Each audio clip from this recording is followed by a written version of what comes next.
دا غرب کې چې وای غرب ته تلل یا هلته دغه کار کول یا بانک کې دغه مسایل هم تاسو باندې د برداشتونو په اساس حرام شوي دي، نه دا چې په قرآن کې د هغې کوم ریفرنس موجود او موږ تاسو د هغه کار خامخا حرام وګڼو.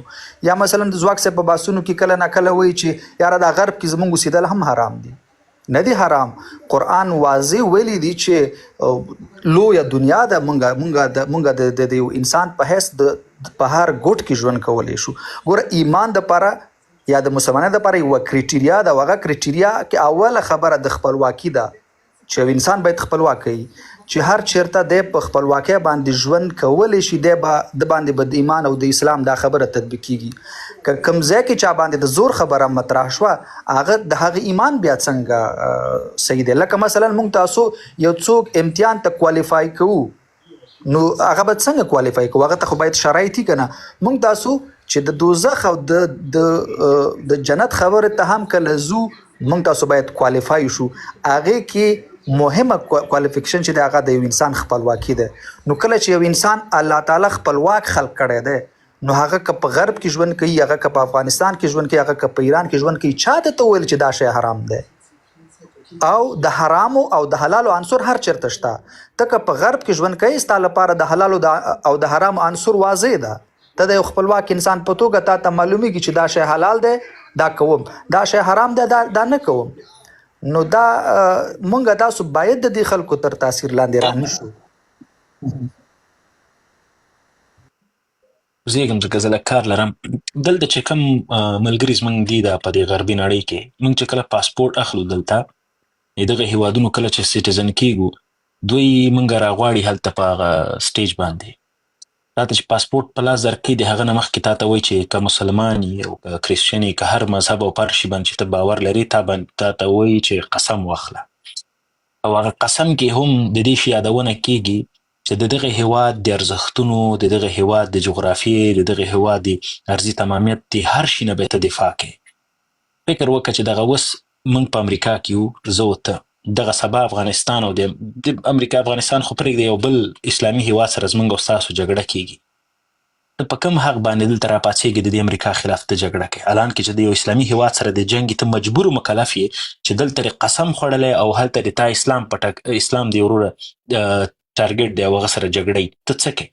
ګورئ دلته طارق نایک ناست دی، دا به د هغه ډېر شوقي ده، دی بل نایک څه نومېږي، هغه هم ډاکټر صاحب نایک نه دی، ذاکر نایک شوقي ډېر دی. هغه شاید تا ډېرې ویډیوګانې او ډېر موضوعات دی ورته کتلي. هغه په کفري نړۍ کې د مسلمانانو د ژوند په اړه باندې ډېره تفصیلي ویډیو ده او ډېر موارد یې پکې تشریح کړي دي او ډېر ښه دقیق غږېدلی. موږ ته زه خپله شخصا زه وایم چې دا ګناه زه کوم، زه دلته پروت یم، ما ته په کار نه دی چې دلته ژوند وکړم. زه وایم داسې هم کولی د دې خبرې زه انکار وکړم، خو که څوک وایي چې نه زه دلته آزاد یم، زه دلته ژوند کوم، دلته هېڅ مشکل نشته، نه نه نه نه، دلته ستا دین هم په خطر کې ده، تا اسلام هم په خطر کې ده. دا څه چې د اسلام قوانین دي هغه پریکټس اګزیکټلی ټول پریکټس د اسلام چې ده هغه په یو جغرافیه کې ته باید وکړي چې هلته حد اقل د دغه اسلام دپاره تا ته هر څه. نو تا په نظر دا اوس ټولنه مسلمانه ده یا د اسلام پریکټس کیږي په افغانستان یا اسلامي ټولنو کې؟ نه، که اوس کمپیر یې کو د افغانستان او د زه یو دوه خبرې کوم، بیا زه تا نه دا پوښتنه وروسته جواب کړه. زه چې دلته سوپر مارکیټ ته ځم، ما سره جال نه کیږي، زه جعلي اسناد نسم درلودی، نیسم جوړوی، ما ته څوک سپکاوی نه کوي. زه مسجد ته ځم، خر په امن کې ځم، ما په ډرون څوک نه ولیده، ما کومه جغرافیه کې چې زه اوسېږم دا ډېره سیف ده. داسې 2000 مسایل دي چې ما ته په اسلام کې پرې امر شوی، دروغ راته څوک نه وي، تهمت په ما څوک نه تړي، بهتان نه تړي، لکه 2000 مسایل دي چې اسلام پرې امر کړی. دلته دا ستاسې دې ټولې خبرې هغه چې د سید جمال الدین افغان په یوه جمله کې راټوله کړې وه که نه، د همغه خبره ده، دا ټول همغه وخت نه دا حالات روان دي. دی وایي چې زموږ ژوند دلته چې دا هغه د اسلام په بنیاد یا دینداره نه ده، نو د دې نه دا معنا چې په یو بله ټولنه کې دینداري روانه ده. آیا د موږ په ټولنه، موږ خو افغانان یو، نو زه به خپل وطن مثال درکړم، هلته دین پریکټس کیږي؟ ګورئ بخښنه غواړم، فکر کوم چا خبره کوله. ګورئ د دین پریکټس موږ خو په دې باندې باور لرو چې قرآن قانون هم دی، د انسان مسلمانانو دپاره دا د ژوند یوه طریقه هم ده. موږ باندې هلته امر سوی، هلته اوامر ستري، نواهی ستري چې څه وکړو څه ونه کړو. موږ باندې د 5 وختو د لمونځ خبره به زه درته وکړم، د فرضیت موضوع ده چې باید ته جماعت ته لاړ سي. آیا په دغه غربي نړۍ کې موږ او تاسو 5 وخته لمونځ کوی سو په ټایم باندې؟ په جماعت کې نه سو کولی، حتی په جماعت کې نه، په کور کې نه سو کولی. لمونځ نه رانیولی تر خوراکه پورې مې، تر بانکه پورې، تر موټره پورې، تر ویده کېدلو او پاڅېدلو پورې. ښاغلي حاسب ځواک هغه دا اوس څوک ټارګټ کړی ده، نو دی اوس د یورپ ژوند که واړه راواړی دی درته دا یورپ عذاب کوي. زواک صاحب دغه فکر خیر باس به اوږدېږي، خو دا فکر درست نه دی. که چېرته تاسو د ګناهونو حساب کوئ، درسته ده ته به دلته وایي چې یاره دلته مایک بند شه که صحیح دی، اواز دی راځي. صاحب ستا مایک بند دی، ته خبرې کوي فکر کوم. دا مخکله د ساحل صاحب مایک بند که زیا جبار خیل رو راغلی، میرویس رو راغلی، دوی هم باید خبرې ولري، باید وی کی. دا خو زما لایف د دې دا معنی نه ده چې تش باید زه وغږېږم یا پښتنې زه وکړم. نو مهرباني جبار خیل صاحب مخکې هغې نه چېرته لاړ سي، دغه ځواک صاحب ته مخکې ما هغه موضوع یاده کړه که نه. مهرباني جواب دې ورکړي.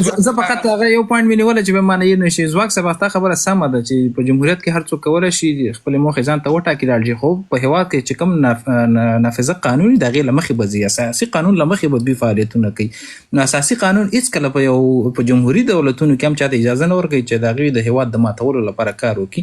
نو هغوی خو هدف معلوم دی، ځکه ما چې مخکې هغه نومونه واخیستل که نه، نو هغوی زه فکر کوم دغه واضحه خبره ده. ځکه وایم ځکه دا خبرې بیا ریکارډ پاتې کېږي او ځکه بیا سړی استدلال نشي کوی دغه موضوعګانو کې، او دا د افغانستان لپاره ډېره حیاتي موضوع ده. په هغې خاطر ما دا غوښتل. مننه.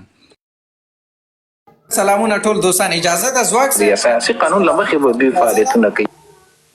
جبار خیل صاحب اجازه ده یو دقیقه څو دقیقې موږ هم د خبرې وکړو. مهرباني ډېره بخښنه غواړم. د اساسي قانون هېڅکله جبار خیل صاحب اول خو ځواک صاحب ته ټولو دوستان ته سمیر صاحب ټول دا چې موږ سره په سپیس کې دي ټول ته سلامونه او نیکې هیلې احترامات.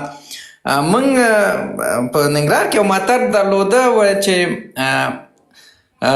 شاوخیل خبر نیست خانه روزخیل ډنګ و ډول است.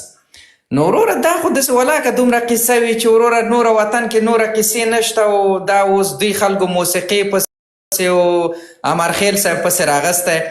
زه من حیث د یو پښتون ځوان زه هم یو هنرمند یم. دا اوس اعلان کوم دغه افراطي ډلو ته خدای دغه سندره چې دا د ازادۍ خاوره، دا د جګغرو وطن، دا د ننګیالو وطن، دا د ننګیالو وطن، دا مې د امرخیل صاحب دپاره ویلی چې زه هم د دې هېواد یو هنرمند یم.